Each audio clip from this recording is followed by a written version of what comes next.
ఉమ్మడి నెల్లూరు జిల్లాలో అయితే రైతులు కన్నీరు పెడుతున్నారు. దిత్వ తుఫాను కారణంగా రైతులకు కష్టాలు తప్పడం లేదు. ప్రస్తుతం గత వారం రోజుల నుంచి కురుస్తున్న భారీ వర్షాలకైతే పంట నష్టం భారీగా వాటిల్లింది. అయితే రైతులైతే లబోదిబోమంటున్నారు. అంటే లక్షల రూపాయలు పెట్టుబడులు పెట్టి వరి నారుతో పాటు వరి పంట, అదేవిధంగా పత్తి, మినుము, పొగాకు మొత్తం నీట మునగడం జరిగింది. అయితే ఉమ్మడి నెల్లూరు జిల్లాలో చూస్తే రైతుల పరిస్థితి అయితే చాలా అధ్వానంగా ఉంది. ఎందుకంటే గత వారం రోజుల నుంచి కురుస్తున్న భారీ వర్షాలకు పంట మొత్తం నీటి మునగడం జరిగింది. దీంతో రైతులు లబోదిబోమంటున్నారు.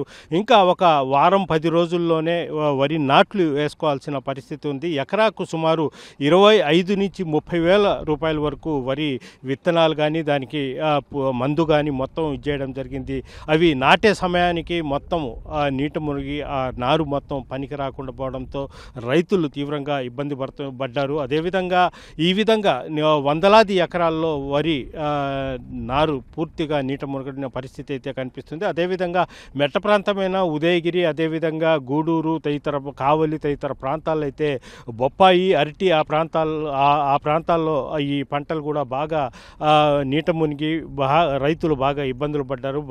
భారీగా నష్టం వాటిల్లని కూడా రైతులైతే చెప్తున్నారు. ప్రధానంగా ఉమ్మడి నెల్లూరు జిల్లాలో సుమారు ఒక 1000 ఎకరాలకు పైగానే వరి నారిమళ్ళు పూర్తిగా నీటి మునగడం జరిగింది. అదేవిధంగా 500 ఎకరాలకు పైన బొప్పాయి పంట కూడా పూర్తిగా నష్టం వాటిల్లింది. అదేవిధంగా వందల ఎకరాల్లోనే కూడా అరటి, అదేవిధంగా మినుము, పొగాకు నారు మళ్ళు కూడా పూర్తిగా ధ్వంసమవడం జరిగింది. ఉమ్మడి నెల్లూరు జిల్లాలో కోట్ల రూపాయలు, ఈ దిత్వా తుఫాను కోట్ల రూపాయలు పంట నష్టం వాటిల్లిందని కూడా రైతులు ఆవేదన వ్యక్తపరుస్తున్నారు. అదేవిధంగా కొన్ని ప్రాంతాల్లో రాకపోకలు కూడా పూర్తిగా స్తంభించబడడం జరిగింది. అయితే సర్వేపల్లి నియోజకవర్గంలోని మనబోలు మండలంలోని బద్దవేలు, వెంకన్నపాలెం ఆ ప్రాంతాల్లో సుమారు 5 గ్రామాలు అయితే రాకపోకలు పూర్తిగా స్తంభించాయి. ప్రస్తుతం ఆ గ్రామస్తులు ఎమర్జెన్సీ లేదంటే వేరే స్కూళ్ళకు పోవాలంటే ట్రాక్టర్ల మీద మాత్రమే వెళ్లాల్సిన దుస్థితి అయితే ఏర్పడుతుంది. మనం చూస్తున్నాం మొత్తము, అంటే ఇది ఒక సముద్రమో లేదంటే చెరువు అనుకుంటే మాత్రము పొరపాటు.